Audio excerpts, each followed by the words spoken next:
What is up, everybody, and welcome to FLW Videos.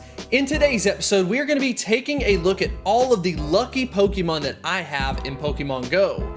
In the past episode, I talked about why I wanted to just stop powering up Pokemon in Pokemon Go, and I want to say the support on that one was amazing, but that kind of made me think what would be the next logical step to this. If we aren't necessarily going to focus that much on powering up Pokemon, I figured a good way would be to showcase what I have tried to focus on trading, and then of course in this episode what I ended up getting lucky, so we could talk about meta relevant Pokemon, like why would you want to trade for luckies, and then of course maybe end up giving you some guidance along the way. But I'm definitely excited about this video, so without further ado, let's go ahead and get into the video. So as we go through this list, you will start to notice a theme. For the most part, I myself like to focus on really three main topics, I would say, when I am trying to go for a lucky. The first one being related to PvP. This is always a great way to get some of those kind of weird Pokemon that would theoretically cost a lot to get it up near 1500 CP. Secondarily, probably focusing on legacy Pokemon, one just for the fact that they have legacy moves. Secondarily, and it just happens every once in a while, you run into a Pokemon that is a legacy that is also good for PvP. So those are the two categories. And then the final one is more or less from a meta relevancy standpoint, like, hey, let's try to get ourselves some level 30 or higher Pokemon. Let's try to get ourselves the best of the best. So yeah, let's go ahead and jump through this list. First things first, we of course have this Hitmonlee. I probably got this kind of focused on PvP, but still pretty cool. Up next, we have Bastiodon. Now, this is one of the most recent ones I ended up getting, so definitely a shout out to Arlen Sr. for this one. This is really cool because if many of you know playing PvP, Bastiodon is a monster. However, it does take a lot of Stardust to invest into it to get it up near that 1500 CP. But not gonna lie, starting it out at level 34, 96 IV, that's really going to help cut down the cost if I ever wanted to get it up to that 1500 CP mark. Definitely excited about this one. I honestly just could not believe it. I'm like, oh, this is amazing. I kind of like discounted this Pokemon, thought I would never use it in PvP simply because it would just cost so much candy, cost so much Stardust, and so the fact that I got a weather boosted one lucky is really gonna be helpful for me. Up next, we've got a Pokemon that I tried in PvP, or at least put it on my team of 6, but I didn't use it in battle. I got a little too nervous, but it is a legacy move. Anytime you see this exclamation mark, by the way, that's just going to mean it's a legacy move. I think it's Dark Pulse, if I'm not mistaken. Fairly sure it's Dark Pulse in this case, but I didn't get to try it out, so I don't necessarily know how good it is. Up next, we have yet again another legacy move Pokemon. In this case, I thought, you know what? It's right below 1500 CP. It's a legacy move. It might be on the fun side at least. It is a Machoke. A lot of people focus on Machamp and its legacy moves, but in this case, I was very excited to be able to get this. I think it has Cross Chop, if I'm not mistaken. Yeah. So go ahead and check that one out. That's definitely a cool one. Up next, we've got a Lapras with the Dragon Pulse randomly. So I think there's also a legacy ice move that people want for PvP. I'm good with this one. I think this is amazing. I'm very excited to use it. I probably invested a little bit of Stardust into this over time. But yeah, definitely excited about that. I want to say thank you to T. Finch for that one. Up next, we've got Salamence. To be honest, what happened with this was I was with a friend playing with him, and I was just like, hey, let's just trade the highest shinies that we have. Maybe we get a lucky out of it. Unfortunately, though, the highest one he had was a level 14. I don't know, it's fortunate and unfortunate. It ended up being right below 1500 CP, which is great.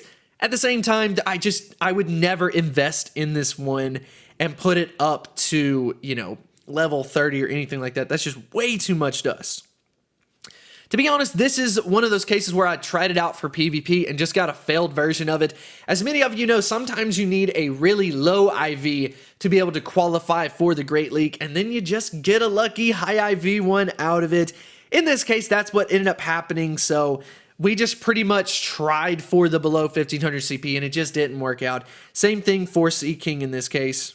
For this one, I don't think it ever had a chance at 1500 CP. I want to say I just got it for the fact that it was a legacy, but not only is it a legacy, It is a double legacy.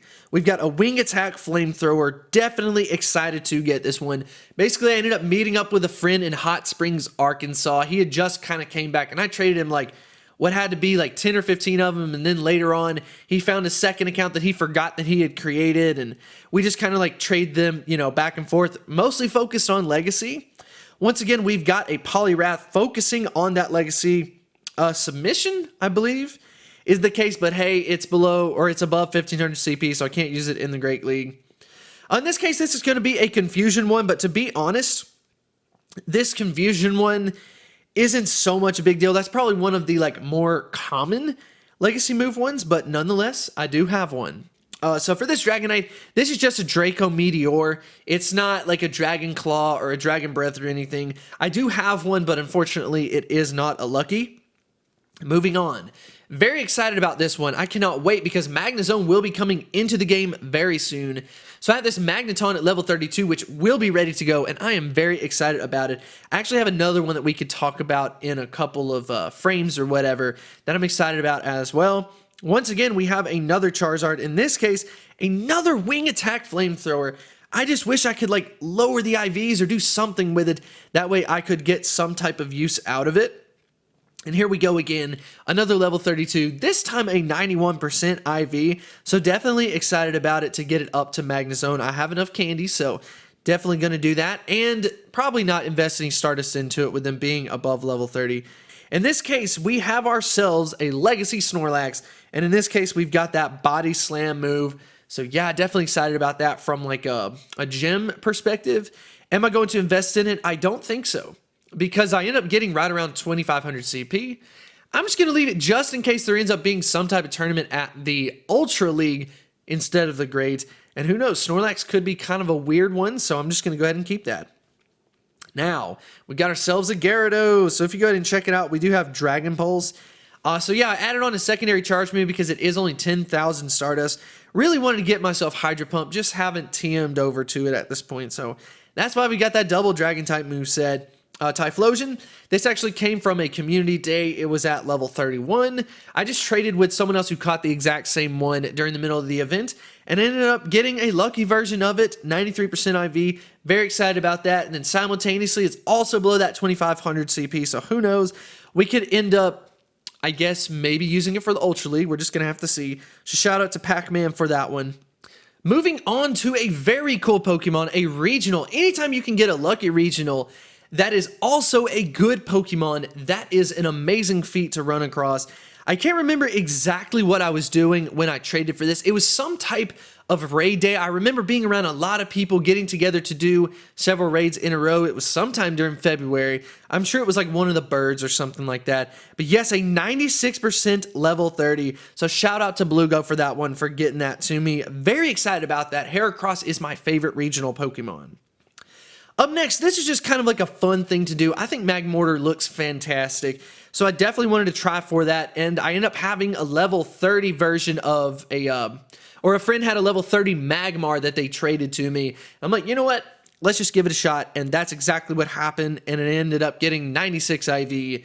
Kind of the same concept over here with Scizor. Scizor is one of the best bug-type attackers, and we ended up getting some type of windy weather during the bug event. Yes, that was amazing for Scyther, and so had someone save a Scyther for me, ended up trading it over, so definitely want to say thank you to Arlen Sr. for that one. Yeah, he's definitely hooking me up on the weather boosted ones whenever we get the chance. And then we've got ourselves some Mamoswines focused on those weather boosted versions of it. In this case, it was an 84% IV, but I'm not really too worried about it. I'll just leave it at level 31. Let's go ahead and move on to a very exciting one, and that is a shiny Meltmetal. I ended up trading this with my wife, where she had a level 30 shiny just from doing the Nintendo Switch stuff. I'm like, you've got to be kidding me. A level 30. Lucky for me, it was very, very, very low IVs. So we went ahead and just traded our best shinies that we had, and I ended up getting a 93% one. I know if you look at the attack stat, the first number on there being a 12, to some people, that would be a big no, but for me, I'm personally just going to leave it here. I'm not going to transfer it or anything. We now have our first legendary Pokemon that is a lucky to talk about. And to be honest, this is one of those Pokemon I'm running into where I, slowly but surely try to invest some of the rare candies into it, but I just don't have enough candy to do it. So to get it up to level 35 would just probably take forever. But in this case, my short-term goal is to maybe get it up to level 30. I'm only going to have to do 2 power-ups in total. I probably have enough candy to do that now. That way I can go ahead and like kind of knock it off the list. But this is a pretty cool option. I mean, we've got the ideal moveset. Everything's good to go. We've got Kyogre as the #1 water-type attacker. It's close to level 30, so I'll probably finish it out. But like I said before, it just takes a lot of resources, and when you don't have that type of raid boss out, you're pretty much stuck to rare candy. We've got another Salamence from the community day, and then finally, we're going to finish off with 2 bangers related to Mewtwo. Now, if you remember this, there was a rule where it was something like, if somebody has less than 10 lucky Pokemon and a Pokemon from 2016, you can go ahead and trade them to get a guaranteed lucky Pokemon. I ended up running into someone who just by chance had not done any trades whatsoever, and I actually ended up having 2 2016 Pokemon that qualified for it, and you can bet the 2 Pokemon that I went for were the Shadow Ball Mewtwo's, and this was actually before the Legacy was accounted for, like, hey, Shadow Ball will be Legacy, so I got very lucky in this way that this guy was willing to trade them over, because at the time, it was just a Mewtwo if you think about it, until it became a Legacy. But as you will see, I did power this one up a while ago up to level 40, and it is a 91% IV, but I do think it is worth it in this case. And then finally, we have yet again another level 40 Mewtwo. Powered this up a long time ago. It's kind of the same concept. I focused on trying to get myself guaranteed legendary Pokemon or lucky Pokemon, and I focus on legendary Mewtwo. I thought that made the most sense at the time. This is before like Giratina Origin form came out, but to be honest, I was proud of this. I think that this was a good decision at the time. I still think it is a solid decision. Definitely excited to have these 2 Pokemon, and hey, what a really cool thing to say that some of your best lucky Pokemon are a legacy set of Mewtwo's. So yeah, that just about wraps up the video. I want to go ahead and end on a question of the day. What is your favorite lucky Pokemon that you have gotten in Pokemon Go? Definitely let me know in the comments section below, and I will see you next time. I wanted to extend a huge thank you to the supporters over at Patreon. You definitely make this possible, and I 100% appreciate this support. If you are interested in supporting my channel on Patreon, definitely feel free to check out the link in the description.